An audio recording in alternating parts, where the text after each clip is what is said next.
ভালোবাসার বাংলাদেশ।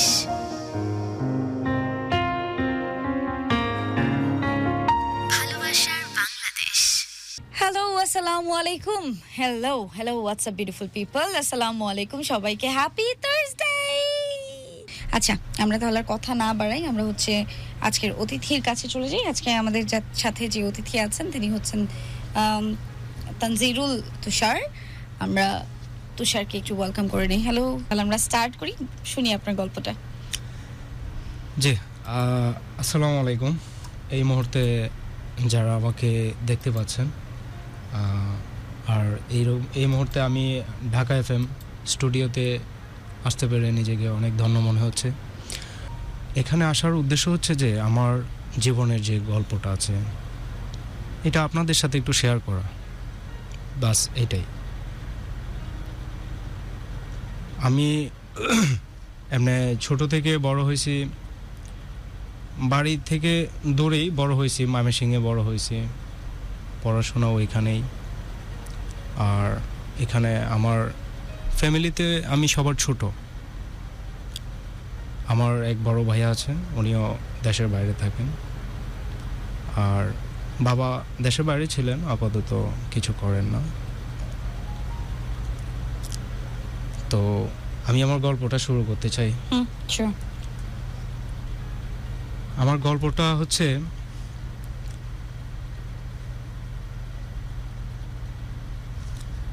আমার এক কাজিনকে নিয়ে।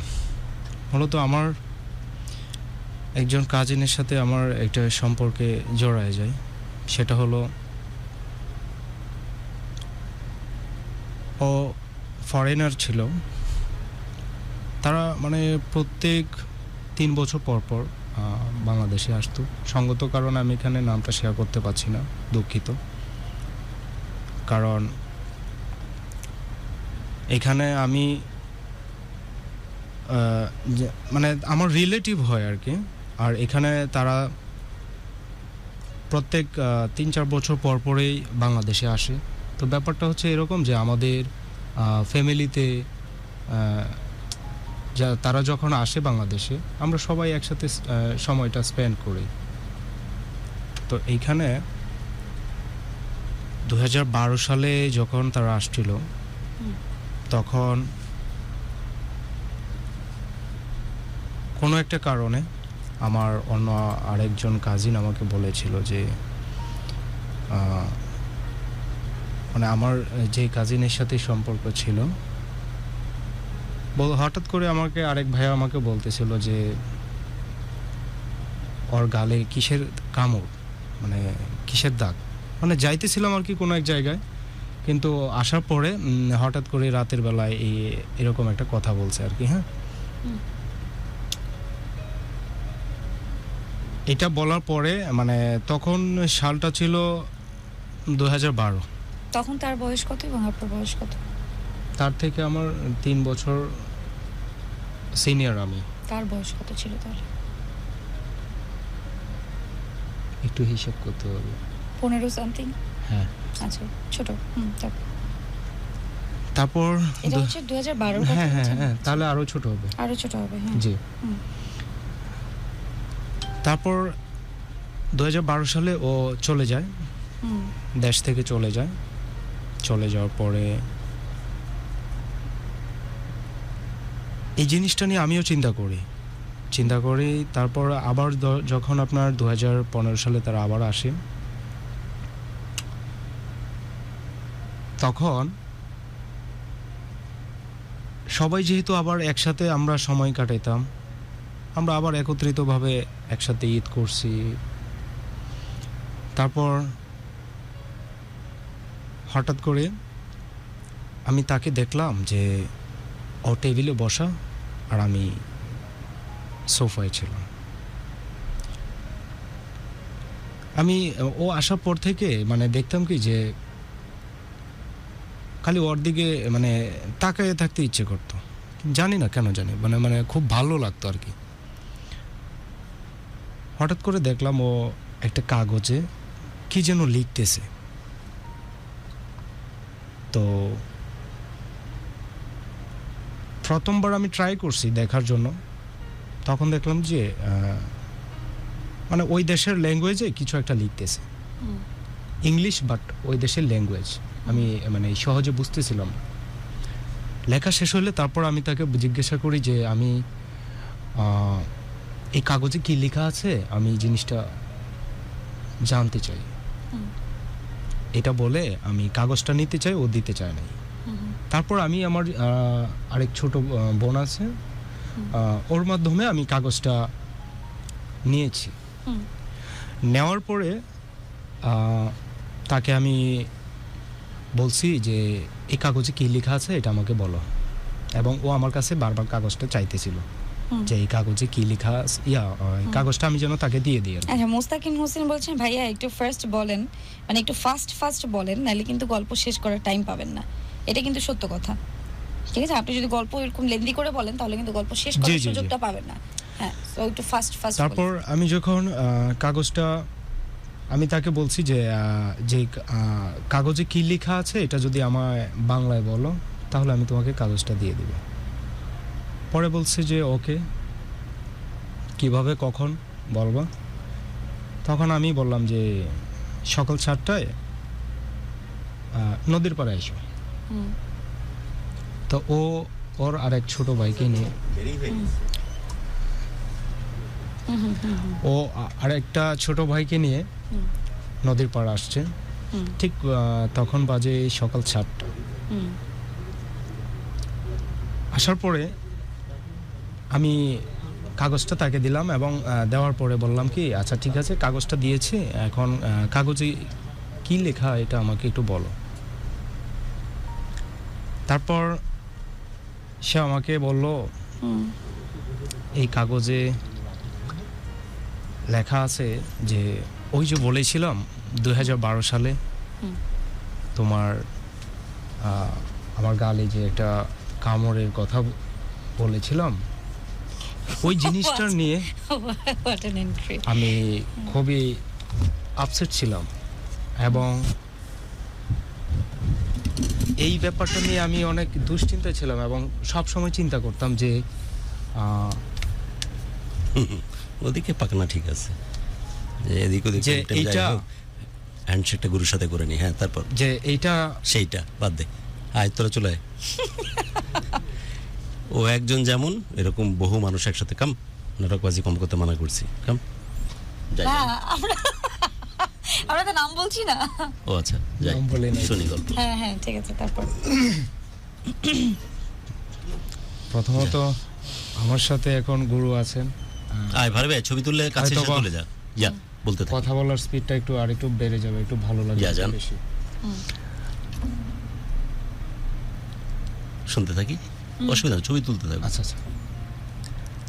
তারপর যখন আমি ওর কাছ থেকে আমি জানতে চাই যে চিঠিতে কি লেখা ছিল, ঠিক তখনই ও আমাকে বলছে যে 2012 সালে যে ঘটনাটা ঘটছিল ওটার জন্য সে অনেকটা চিন্তিত এবং এটা নিয়ে সে সবসময় ভাবতো যে এটা কিভাবে হইল। আসলে 2012 থেকে আমার 2012 সালেই তখন আমার আরেক খালাতো ভাই ছিল, ওই খালাতো ভাই আবার ওকে পছন্দ করতো। তো এই ব্যাপারটা আমাকে সে অবগত করছে এবং আমার সাথে এই বিষয়টা শেয়ার করছে। আর এটার কারণে আমার খালাতো ভাই আবার আমার থেকে 9 দিনের ছোট হলেও মানে একসাথে মানে খুব আন্ডারস্ট্যান্ডিং অনেক ভালো ছিল দুজনের। তো আমি বলছি কি আচ্ছা ঠিক আছে, ওর সাথে তোরে প্রেম করাই দিব না। তখন আপনি অলরেডি তো তাকে পছন্দ করেন? হ্যাঁ। এবং আপনাদের মধ্যে কিছু চলছিল তখন? না, 2012 সালে থেকে চলে নাই। হ্যাঁ, এটা আমি 2012 সালের কথা বলতেছি। তখন ও আমার কাছে ছবি চাইতো, আমার খালাতো ভাই। একটা ছবির বিনিময়ে আমি তার কাছ থেকে 10 টাকা নিতাম, কিন্তু আমি তাকে ছবি দিতাম। তারপর ওরা যখন আবার 2015 সালে আসে, আসার পরে সবাই তো মানে একসাথেই ঈদ করি, আর এখানে একসাথেই থাকা, একসাথে আড্ডা দেওয়া, একসাথে খেলাধুলা সব কিছুই। তারপরে আমার খালাতো ভাই ওরা আসার পরে মানে আমরা সবাই যখন একত্রিত হয়েছি তখন আমার খালাতো ভাই আমাকে বলতেছে যে ও তো অনেক সুন্দর হয়ে গেছে। আমি বললাম হ্যাঁ হয়তোবা, তো কি করা যায়? পরে ও বলতেছে কি করা যায়, প্রেমটা করাই দে। আমি বললাম ঠিক আছে। এ পর্যন্তই। অলরেডি 2015 সাল থেকে যখন আপনার ওই চিঠির কথাটা হয়েছে, চিঠিটা যখন আমি নিছি মানে ওকে দিছি, দেওয়ার পরে এবং ডিটেলসটা জানার পরে ও আমাকে কোয়েশ্চেন করছে যে তুমি আমার দিকে তাকায় থাকো কেন? আমি বলছি নজরুলের মতো তুমি সুন্দর তাই চেয়ে থাকি প্রিয়, সে কি মোর অপরাধ। রাইট। কত সহজ সুন্দর স্বীকারোক্তি। তুই সুন্দর, টাকা থেকে দেখি কি করবো এখন, জান দিব একটু। তারপর যারা 1000 ঘন্টা টাকা থাকে এটা ইম্পর্টেন্ট না, কারণ টাকা থাকার নাম দেখা না, দেখার সাথে মনোযোগ থাকা চাই। যে 5 সেকেন্ডের জন্য তাকাচ্ছি বাট মন দিয়ে দেখাচ্ছি, this is so freaking important. জি জি। তারপর আমি বলছি তোমার দিকে তাকিয়ে এটা কেন, এটার সঠিক অ্যান্সার নাই, কিন্তু তোমাকে ভালো লাগে, তাকিয়ে থাকতে ইচ্ছা করে, কি করব।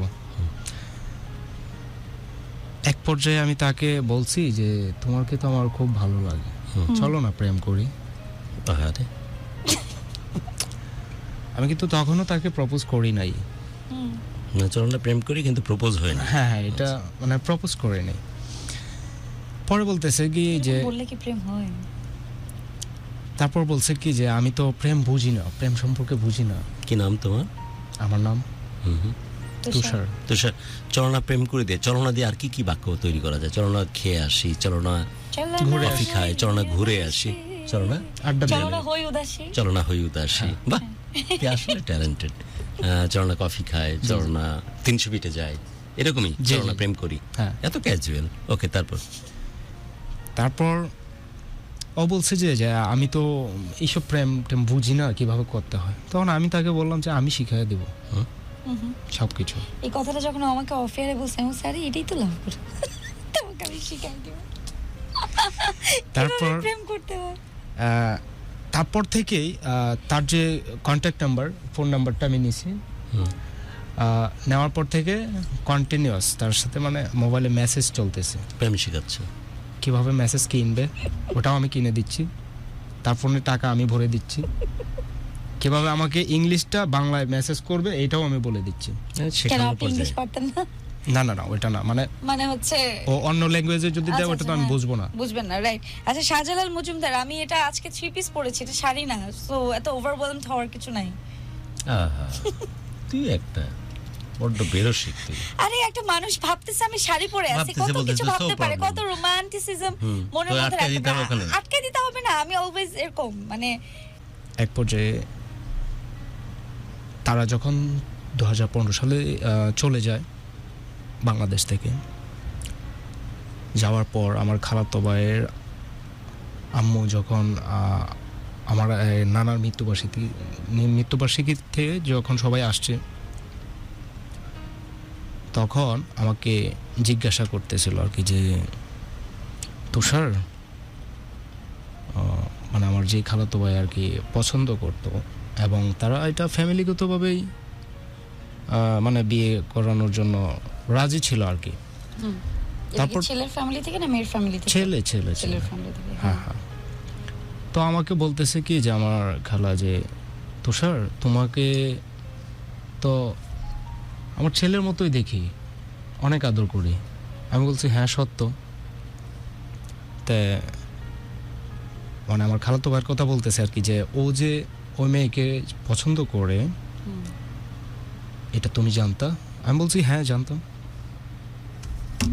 তা জানার পরেও তুমি ওই মেয়ের সাথে সম্পর্কে গেছো, ওকে নাকি ভালোবাসো। তখন আমি একটু দুষ্টামির মতো একটু মানে দাঁড়ায়, মানে পাউটা লড়ায় ওনাকে আমি একটা রিপ্লাই দিয়েছিলাম, একটু বেয়াদবি স্টাইলে আর কি। সেটা হচ্ছে যে স্যাভেজ স্টাইল। রাইট, আমি বলেছি যে আপনার ছেলে আপনি পছন্দ করে, ওকে ফাইন, বিয়ে করাবেন, আমার তো কোনো সে নাই, যদি মেয়ের রাজি থাকে করে নেন, এটা বলে আমি বের হয়ে চলে আসছি। এতটুকু কথা ছিল। এরপর থেকে প্রায় 4.5 বছর আমার খালার সাথে এবং ওনার ফ্যামিলির সাথে কারোর সাথে আমার কোনো কথা হয় নাই, মানে তারাও কথা বলে নাই, আমরাও কথা বলে নাই। তারপর আবার মানে ওর ছোট বোনকে নিয়ে অন্য আরেকটা ঝামেলা হয়েছিল, মানে এটার পর থেকে মানে ওই খালা আর কি আবার আমাদের সাথে কথা বলা এবং আমরাও কথা বলি আর কি। ঝালক দেবনাথ চমক লিখেছেন হোয়াইট টি শার্ট, ভাইয়া গুরু আপনি কি কোনোদিন বুড়ো হবেন না? না না, এটা পড়ছিস তুই, তো আরেকটা তো পড়িস। ইউনিক রকম বডি ল্যাঙ্গুয়েজ, ইউনিক একটা স্মার্টনেস, সত্যি অসাধারণ। দীর্ঘ এটা কার দিন তুষার? যতই দেখি ততই আপনার প্রতি মুগ্ধ হয়ে যায়। আপনি হোয়াইট টি শার্ট পরেছেন। ওই ছেলেটা কার কাছে, একজন ছেলেই বলতেছে তুই তো ওইটা পড়িসনি, বয়সের সাথে সাথে পোশাক বদলানো উচিত। কই আমি তো দেখি না এটা। এই ফাঁকে তুষার বলতে থাকো, ও খুঁজে বাইর করো। যে যে এটা বলেছে ফ্যাশন সেন্স নিয়ে আমার একটু। আমি তারপর থেকে মানে আমার খালার সাথে একটু একটু কথা হয়, ওনারাও আমাদের সাথে মিশতেছে, সমস্যা নেই। তারপর 2023 সালে কোরবানি ঈদের আগের দিন তারা বাংলাদেশে আসে। অলমোস্ট 1 বছর হতে চলছে। 24 কুরবানি চলে আসছে। রাইট, কোরবানি ঈদের আগের দিন আসছে। এর মাঝখানে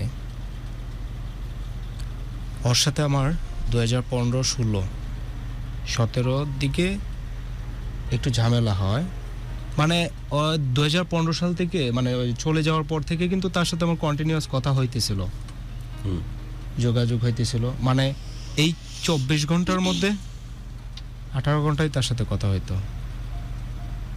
এবং ও যে চলে গেছে, আমার কাছে কখনো মনে হয় নাই যে ও আমার পাশে নাই বা ও এত দূরে আছে, এই জিনিসটা কখনো ফিল হয় নাই। আর একটু বলে রাখি যে আমি 2016-17 দিকেই আমি একটা চাকরিতে জয়েন করি। তখন তার সাথে আমার সম্পর্ক চলমান ছিল এবং এই চাকরির সুবাদে আমি তাকে সময় দিতে পারতেছিলাম না। কীরকম যে সকাল 8টার দিকে বের হইতাম বা 9টায় বের হইতাম, বাসায় আসতাম রাত 11টায়। এতটাই ক্লান্ত ছিলাম যে রাতে আইসা ঘুমায় যেতাম। অথচ চাকরি জয়েন করার আগে ভোর 5টা থেকে ভোর 7টা পর্যন্ত সকাল তার সাথে কথা বলে দুজন একসাথে ঘুমায় যেতাম। ওখান থেকে মানে চাকরিতে জয়েন করার পর থেকে তার সাথে একটু ডিস্টেন্স তৈরি হচ্ছে, যেহেতু ব্যস্ত তুমি অনেক। রাইট, মানে রাত্রে আসার পরে শরীরটা ক্লান্ত থাকতো। খুবই স্বাভাবিক তো স্যার, আর যেহেতু হঠাৎ নতুন চাকরিতে Right. অ্যাডজাস্ট করার একটা ব্যাপার।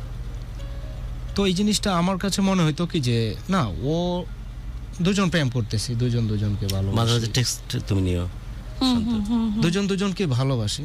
তা আমি তো ওকে পাইয়ে গেছি। এখন মানে ওর প্রতি একটু কেয়ার কম থাকলে তো সমস্যা নাই, যে বিষয়টা এরকম ভাবে ইটস গ্রান্টেড আর কি, হ্যাঁ। হাতেই তো আছে। কিন্তু এই জিনিসটা যে নেগেটিভ ভাবে যাবে এটা আমি বুঝতে পারি নাই। ম্যাক্সিমাম ছেলেরা এই ভুলটা করে। তারপরে এই যে একটা মেয়ে কি কয়, ম্যাক্সিমাম ছেলে নাকি ভুল করে, মানে একটা জিনিস পাওয়ার পরে টেক ইট ফর গ্রান্টেড এরকম মনে করে ফেলে। গুরুত্ব আর এটা তো আছে, এবার অন্যদিকে ফোকাস করি। শান্তরিক কথার সাথে এগ্রিড আমি, গুরুত্ব তখন এবং হারিয়ে এই যায়। তোমার কথা বলছি কিন্তু না। গুরু আমি এটা তো মানে মন থেকে ইয়া করি নাই যে না, আপনি যে মন থেকে করেন নাই এটা তো তার জানার কথা না, রাইট, তাই না? যেহেতু আপনারা একটা হিউজ ডিসটেন্সে আছেন, জি, এলডিআর বা লং ডিসটেন্স রিলেশনশিপ গুলা যখন ক্যারি করেন তখন আসলে অলওয়েজ এরকম ওভার দ্য ফোন কানেক্টেড থাকতে হয়। তা আপনি ওয়াশরুমে যান, তা আপনি ঘুমান, তা আপনি যেখানেই যান, এটা বোঝাইতে হবে যে I am in touch with you. না ওকে, এভাবেই ছিল। আমি ফেমিনিজমের গন্ধ পাচ্ছি, বাট little bit. কথাটা ঠিক কথা। A little bit. এবং এটার সাথে আমার একটা খুব ভালো যুক্তি আছে। যুক্তিটা কি আমি বলি, যেমন ধরেন এই যে আমরা ইনডোর প্ল্যান্টস লাগাই না জি, জি, বাসায়, জি, জি। দেখেন এটা কিন্তু কিছুই না, কোনো টেক কেয়ারই করতে হয় না, তাই না? এটা বাইরেও রাখি না আমরা, রেগুলার পানিও দিতে হয় না, বাসায় রাখি। জি, তো এই জন্য অনেকে এটা ভেবে আমরা আসলে কোনো যত্ন নেই না, মনে করি আরে এর তো রোদ লাগে না, যা এমনি আছে থাকুক। যত্ন নিতে ভালোবাসা টিকিয়ে রাখে। অ্যাবসলিউটলি। এবং আমি বিলিভ করি যেটা আপনার পছন্দের জিনিস, যেটা আপনার ভালোবাসার জিনিস, যেমন আপনি আপনার ফোনটা পছন্দ করেন, এটা খুবই এসেনশিয়াল, খুবই নিডি, আপনি নিশ্চয়ই রাস্তাঘাটে এটা ফেলে রাখবেন না, এটা যত্ন করবেন, টেক কেয়ার করবেন। প্রিয় মানুষ এরকমই, যত্নে এরকম অনেক কিছু থেকে যায়, আর অযত্নে অনেক মূল্যবান জিনিসও হারিয়ে যায়। এগ্রিড। কিন্তু এইটা নিয়ে তার সাথে তোমার ক্ষেত্রে কি ঘটছে জানেন না, মানে এটা হচ্ছে জেনারেলি একটা মেসেজ আর কি, জি, জি। Sort of. না একদম তাই, এবং কিন্তু- এটা আমি ঠিক মনে করতেছি। এইটা নিয়ে মানে তার সাথে না এটা ইউনিভার্সাল। ইয়েস, এইটা নিয়ে হলো তোমার গুরু তোমার কথা বলেনি, ইন জেনারেল। ইন জেনারেল বলা আর কি। এইটা নিয়ে মানে তার সাথে কোনো ঝামেলা হয় নাই। আর তারপর থেকে মানে আমি আস্তে আস্তে তাকে মানে বিয়ের জন্য একটু চাপ দিতে থাকি যে চলো বিয়ে করে ফেলি। তখন থেকে- ছিল কি চলো প্রেম করি, এবার ডিসিশন আসলো চলো বিয়ে করে ফেলি। তারপর আমি মানে তাকে মাঝে মাঝে বলতাম কি এই সবাইকে যদি এই বিষয়টা জানাই এটা কি রকম হবে, পরে বলতেছে যে না এটা কখনো জানানো যাবে না। হুম। আমি কই ঠিক আছে, তোমারও যেহেতু বয়স কম, তুমি একটু বড় হইতে থাকো, তুমিও গোছাও আমিও গোছাই, তারপর এটা আস্তে ধীরে সবকিছু বলা যাবে না, সময় হোক। এর মাঝখানে 2000 চাকরিতে জয়েন করার পরে যখন এভাবে একবার বিয়ের জন্য বলছি, তারপর আমি আবার কিছুদিন পরে আমি আবার বলছি এই ব্যাপারটা নিয়ে। বলার পরে সে বলতেছে যে না আমি তো ফ্যামিলির বাইরে যে কিছু করতে পারবো না। ওকে। এক পর্যায়ে তার সাথে ঝগড়া হয়। ওকে। এত পরিমাণ ঝগড়া হয় যে সে আমাকে টোটালি ব্লক করে দেয়। কি নিয়ে ঝগড়া করো? এই কথা তর্কি যে ফ্যামিলি বাইরে ডিসিশন নেবে না, তুমি চাচ্ছ যে হোক, তাই তো? রাইট। ওকে, তারপর আমি বলতেছি যে আমরা মানে চাচ্ছি একটু ক্লোজিং এর দিকে যাইতে। হ্যাঁ, ওকে ওকে ওকে। মানে মেইন পয়েন্টে আসি। আচ্ছা আচ্ছা। তারপর ও আমাকে ব্লক করে দেয় সব কিছু থেকে। আমিও আর কিছু বলতে পারি নাই, কিন্তু প্রতিদিন কমপ্লিকেটেড না, বুঝতে পারি না, দেখতেও পাই না সিরিয়াসলি। ওকে জি। কিন্তু প্রতিদিন তাকে আমি মেসেজ করতাম, মেইল করতাম, কমিউনিকেশন থাকতোই, তাই তো? কিন্তু তার থেকে কোনো রেসপন্স পাচ্ছিলাম না আমি। ইয়া, কোনো রেসপন্স তার কাছ থেকে আমি পাচ্ছিলাম না। 136 দেখতে পারো, কমপ্লিকেটেড হয়ে গেছে কেন জানি সর্ট অফ। এবং না তুমি আই এম সরি একটু জি জি জি লার্জার স্ক্রিনে দেখছো, তাই মোবাইলে দেখলে দেখো তুমি কি দেখা যায় দেখায়। না, হ্যাঁ দেখা যায় না, রাইট। এটা কেন, এটা তোমরা করছো তো না কাস্টমাইজটা? আমরা করি নাই, এফবি এফবি করে এক এক জায়গায় এক এক এফবি রকম। তো লেটেস্ট সামনে রাখে। তারপর সে আমাকে ব্লক করে দেয়। ব্লকের পর থেকে মানে ইউ গ্রেট। প্রতিদিন তাকে আমি মেসেজ করতাম মেইলে, তার ইমেল নাম্বারটা আমার জানা ছিল, এবং তার সাথে প্রথম থেকে কথা হয়তো আমার স্ন্যাপচ্যাটে। মেইলে প্রতিদিন মেসেজ পাঠাইতাম, কিন্তু তার থেকে কোনো রেসপন্স ছিল না আমার। ওকে। আর এখানে আমার আম্মু যখন অসুস্থ ছিল, একটা অপারেশনের জন্য তখন ঢাকায় ছিলাম, করোনার সময়। করোনার সময় ঠিক তখন আমাকে একটা মেইলে আমাকে একটা রিপ্লাই আসছিল, কেমন আছো। এর আগে আমি যতগুলো মেসেজ দিয়েছি তাকে কোনো রিপ্লাই ছিল না, এবং ওই you didn't give me any bonus and appreciation and all. তুই আসলে একটা জিনিস আর যেখানে দেওয়ার তো ওখানে দিয়ে দিছি। Okay, what he said, People are appreciating you. what he said. But he said, yeah, he has done a good job. He is like that. I mean, you know, He is like that. একটা proud থাকে না, একটা proud. That person with Yeah, the starting the name of A. What he said? একটা proud.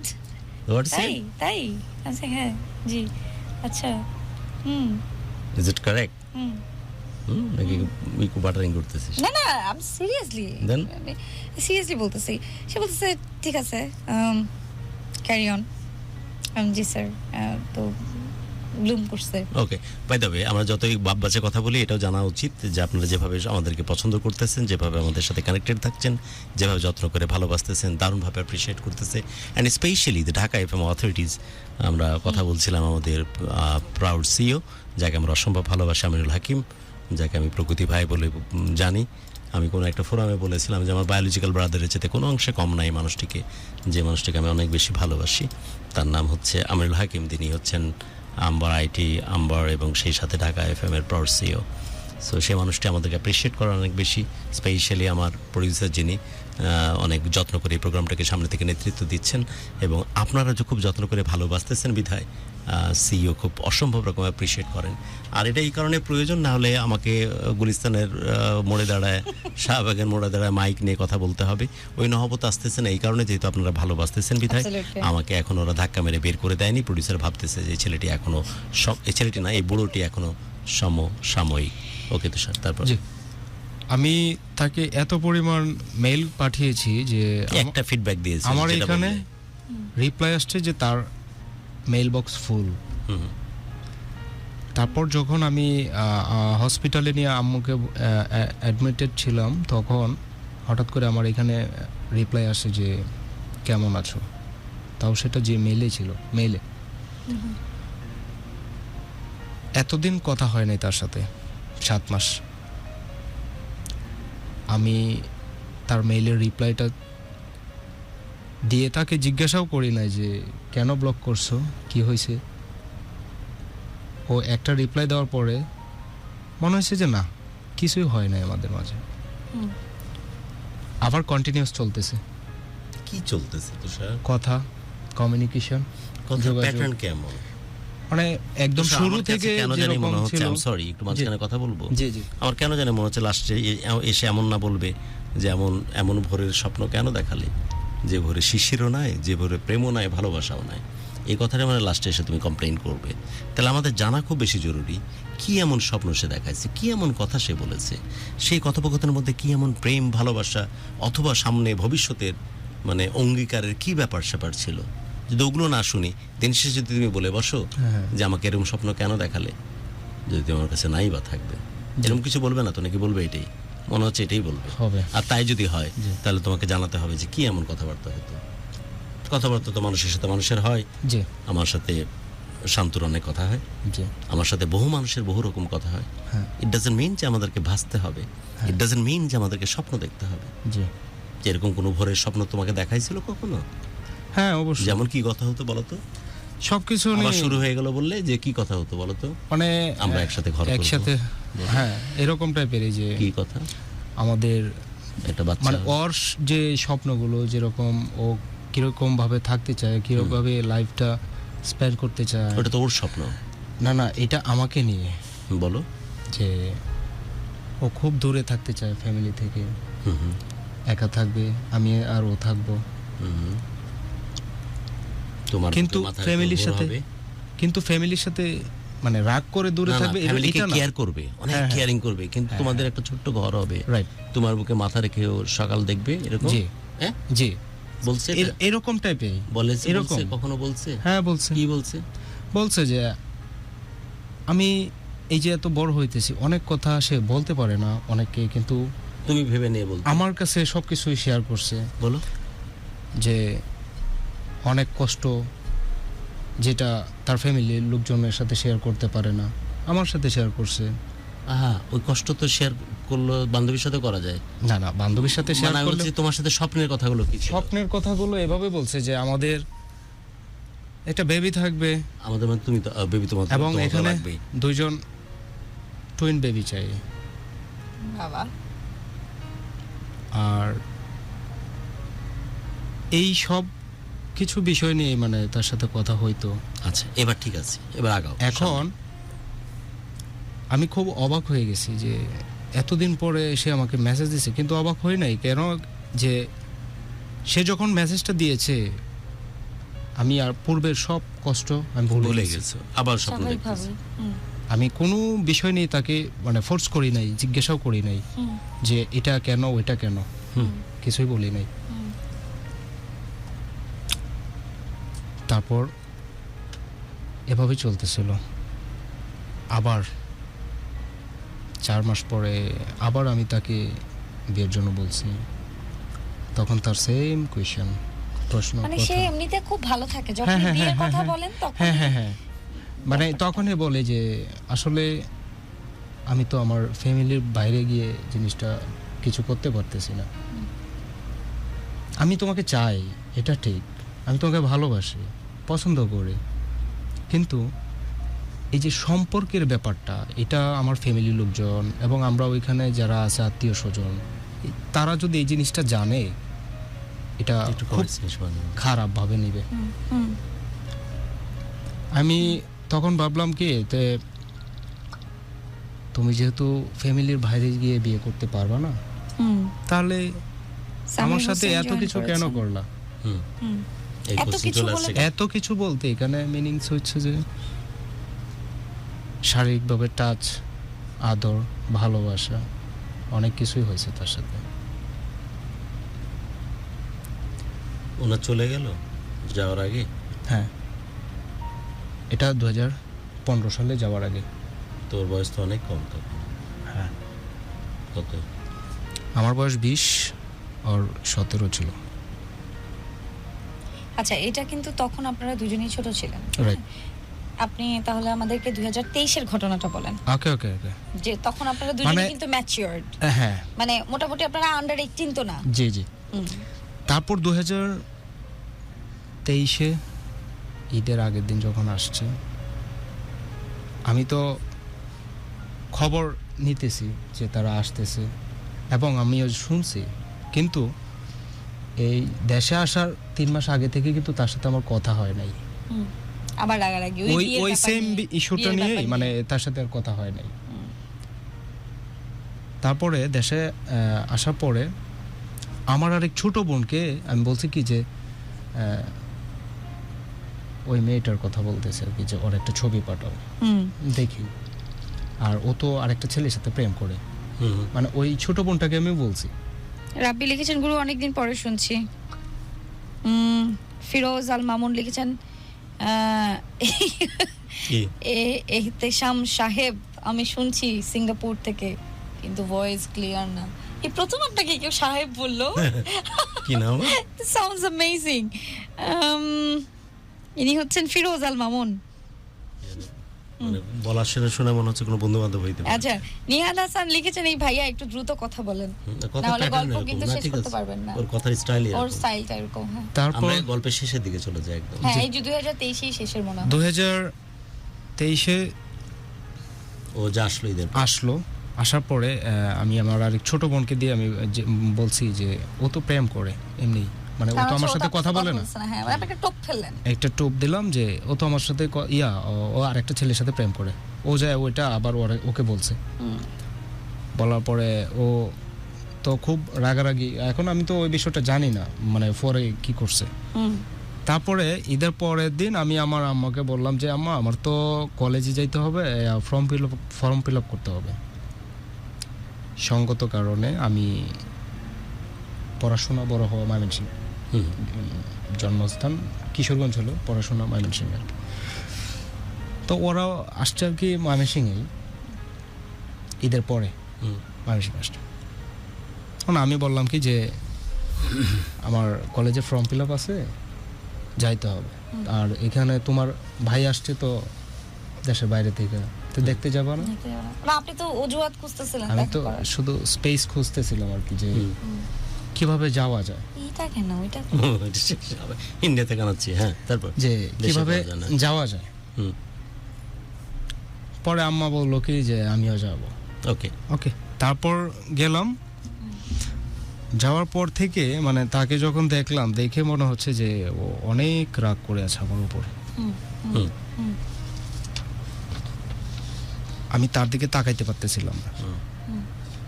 কেন? রাগের কারণে মনে হচ্ছে যে সে আমার সাথে অনেক অভিমান করে আছে। তারপর মানে ওরা দেশে আসলে হয়তো কি যে আমরা একটা খেলা খেলতাম, মানে ছোট বড় সবাই মিলে, ট্রাম কার্ড। ওকে। আমরা কিন্তু মানে রাত 3টা 4টা পর্যন্ত খেলাধুলা করছি, আবার দিনে 2টা পর্যন্ত ঘুমাই, এরকম টাইপের আর কি। তো এই খেলাটার প্যাটার্ন ছিল এরকম যে একটা লটারির মাধ্যমে, you understand, need some change or something. Okay. লটারির মাধ্যমে 2 জন করে পার্টনার এই খেলাটা খেলতে হয় কার্ডের। কি খেলা জানো এইটাকে আমার নামটা খেয়াল নাই, এটা হচ্ছে টাস দিয়ে খেলে। আন্ডারস্ট্যান্ড। খেলার নাম কি? উনো? না না, উনো তো ডিফারেন্ট ইয়েতে খেলে। এটার নামটা আমার মনে হচ্ছে না। যাই হোক, ওই খেলাতে আচ্ছা, তো ঝলক দেবনাথ চমক লিখেছেন, 8 জনে স্নিগ্ধ খেলতে হয়। চোখে অজস্র মায়া, আপনারা একটু কফি চুমুক দিয়ে নেন, মানে একটু কফিতে চুমুক দিয়ে তারপর গল্প শুনতে বলছে। আচ্ছা, রংপুর থেকে আছি, নেওয়াজ শরীফ জয়েন তারপর- করে আছেন। হ্যাঁ, নেওয়াজ রংপুরে কেন? না না, নেওয়াজ শরীফ এমনি জয়েন করে আছেন। তারপর প্রথম দিন যখন লটারিটা হয়েছে, মানে তার সাথে আমার পেয়ারিং হয়েছে। পেয়ারিং হয়েছে, ইস, কি কপাল। কিন্তু ভাগ্যের নির্মম পরিহাস। নির্মম পরিহাস যে সে সবার সামনে বলছে কি যে না খেলবো না, যখন যেহেতু তোমার সাথে পেয়ারিং হয়েছে। রাইট। তুমি যে পজটা দাও মাঝে মাঝে, আমি নিজেও বলে দিতে পারবো তোমার ভাগ্যের কথা, তুমি মাইন্ড করো না। না না না, সমস্যা নেই। ওকে, তারপর তারপর আমার আরেক বড় ভাইয়া ছিল, ওই ভাইয়াকে হিমেলের হাসি কিন্তু সুন্দর, এটা খেয়াল করেছে? এই হিমেল তো না, সরি, তুষার। তুষার। ও অনেক, এটার পিছনে রিজন আছে। তোরা যেটা কমনলি দেয় সেটাকে গ্যান্টেড মনে করিস, পাত্তা দিস না। ও খুব মাঝে মাঝে দেয়, তাই এই জন্য গুরুত্বপূর্ণ। ওকে, তারপর ওইখানে আমার আরেক বড় ভাই ছিল। আমি বড় ভাইকে বললাম কি যে ভাই আমি কালকে চলে যাব। এমনিতে আমাকে অনেক আদর করে, তখন আমাকে বলতেছে কি না কেন যাবে। এটা আমি ওকে শোনায় বলতেছি আর কি, যে ও তো আমার সাথে খেলে নাই, আর ও যদি কথা না বলে তাহলে তো আমার এখানে থাকার লাভ নাই, আমি চলে যাব। তারপর ও যখন বসেছিল খেলার পরে, আমি তাকে মেইল করি, আবার মেইল করতেছি, কোনো রিপ্লাই নেই। তারপর আমাকে একটা রিপ্লাই দিছে যে কি শুরু করছো। এটা শুধু একটা মেসেজ ছিল। তারপরে আবার যখন লটারি হয় পরের দিন, আবার তার সাথে সেম পড়ে গেছি। আমি এতগুলো মেসেজ দিছি, মানে তাকে বুঝাইতেছি যে তুমি এতদিন পর আসছো দেশে, এখন আমার সাথে কথা বলতেছো না, অথচ তুমি আমার সামনে বসে আছো, এর থেকে কষ্ট আর কি আছে। এটা তো আমি মানতে পারতেছি না। কষ্ট যেটাই হোক, তুমি আমার সাথে কথা বলো, এটা সমাধান করা যাবে। আমার সাথে কথা তো বলতে হবে, সমস্যা হলে সমাধানও আছে। মানে এরকম ইমোশনালি কিছু কথা বলছি, যেটা পরে সে আমার সাথে আবার পরের দিন থেকে আবার খেলাধুলা শুরু। খেলাধুলা বলতে ওই কার্ড খেলা, রাইট। তো এই খেলার লটারিটা হয়েছে মানে দুজনে মানে আলাদাভাবে গিয়ে আপনার ইশারা দিতে হয় যে এই খেলাটার মধ্যে এই ইশারা হবে, এটা অন্য আরেকজন যদি ধরে ফেলে তাহলে ওটা শেষ, এরকম আর কি। ফরিদা ইয়াসমিন গুরু, আমি ঢাকা থেকে সরাসরি দেখছি, থ্যাংক ইউ। ইমরান খান আছেন, বলেছেন আমিও কিন্তু আছি, thank you Imran. Samir join করেছে। তারপর পরের দিন যখন তার সাথে আমার লটারিটা হয়, আবার মিলছে। হ্যাঁ, ওই দিন আবার বলছে যে না, হ্যাঁ ওকে ঠিক আছে। তখন আমি তাকে বলছি এদিকে আসো। ও আসছে, বারান্দায় যাওয়ার পরে সরাসরি ওর পায়ে ধরছি। আমি দেখি আমার পুরো শরীর কাঁপতেছে, কোনো কথা বলতে পারতেছিলাম না। মানে অন্যায় না করলেও তার কাছে মনে হয়েছে, আমি মনে করছি যে না, তার পায়ে ধরে আমি মাপ চাইছি। যদি কোনো ভুল করে থাকি, তাকে কষ্ট দিয়ে থাকি, আমার কথার মাধ্যমে সে যদি কোনো কষ্ট পেয়ে থাকে, এতদিন পর সে আসছে, আমার মাপ চাওয়াটা দরকার। আমি তাকে মাপ চাইলাম, পায়ে ধরলাম, সে পায়ে ধরতে দেয় না। পরে বলতেছে কোনো কথা বলো না, চুপ থাকো। আমি ভাবলাম যে আচ্ছা ঠিক আছে। তারপর খেলা, দেশের নাম বলতেছে না, অনেক দামি দেশ থেকে আসছে, এটা আমি জানি, কিন্তু বাপেটা যদি ছাগল না থাকে আসতো, সত্যি কি পায়ে ধরতি? আমার সত্যি কথা বল, কোনটা বড় জানার ইচ্ছা আমার। কোনটা এই মেয়েটা যে দামি দেশ থেকে আসছে, হ্যাঁ। একান্তই দোষ না করার পর যে পা ধরে ক্ষমা চাওয়ার যে টেন্ডেন্সি, যদি ছাগল নায় বা গলা চেপা থেকে আসতো, এই বোধ কি তৈরি হতো? হ্যাঁ। আচ্ছা, তারপর থেকে মানে একটু কথা বলতেছি, ও একটু কথা বলতেছে, মানে আবার স্বাভাবিক হচ্ছে আস্তে আস্তে। আস্তে আস্তে ও মেইলেও আমাকে রিপ্লাই দিচ্ছে, হোয়াটসঅ্যাপেও আনব্লক হয়েছি, কথা বলতেছি। তারপর থেকে মানে স্পেস খুঁজতাম, তার সাথে একটু কথা বলতে, একটু তাকায় দেখতে, আর যতক্ষণ তার সামনে থাকতাম তাকায় থাকতাম। কেমন দেখতে? দেখতে কেমন? না ক্যামেরা আমি তো দেখো। না, দেখাবো না, ক্যামেরা। আমি তো দেখতে পারি। আমাকে তো Oh, she's pretty. তোর মতো তো, Cute. তোর মতো কিউট ফিউট জানি না, ফার্স্ট ঝলকে তোর মতো লাগলো দেখ। আপনার তো কি মিডল ইস্ট ক্রাইসিস সব ভালো লাগে তাই? Oh no, come on. এটা একটা বিশাল টার্ম। দেখি I want to see her. Oh, she is damn pretty. এখানে কি করে রাখছিস যে 2 সেকেন্ডও থাকে না? আমরা তো ভদ্র দৃষ্টিতে দেখি, গুরু বলে কথা, চলে যাই কেন? বেশি দেখা যাবে না। She's beautiful. She's beautiful. তারপর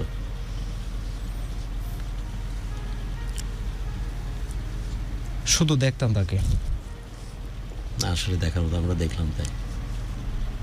তারপরে আবার মানুষের ইমাজিনেশন পাওয়ার কত দেখছেন আমি ওর তো চোখে সাথে- দেখার সাথে সাথে। আর সবার জীবনেই আসলে এরকম হার্ট ব্রেকিং একটা সময় যায়, তবে এবং এটা মজার ব্যাপার কি, আমি পরিবর্তন দিয়েই তাদেরকে জবাব দিব ইনশাআল্লাহ, দোয়া এবং ইট কুড বি এটা একটা বড় রিভেঞ্জ। আগামীতে আমার সফলতার গল্প অনেক নিয়ে বড় আমার হয়ে বাবাকে সেটা নিয়ে স্টুডিওতে বিদায় আসবে দাও। ইনশাআল্লাহ। শেষ মুহূর্তে যদি কিছু বলার থাকে বিদায় নিচ্ছে আজ। তুষার, বলার আছে তো সে একদম শেষের দিকে এখন- আছি আমরা, খুব ছোট করে। এত কিছু হওয়ার পরেও গুরু আর আম্মু আমাকে সরাসরি কল দিয়ে আমাকে ফুয়া জয়েন করেছেন, আমানুল্লাহ, থ্যাংক ইউ।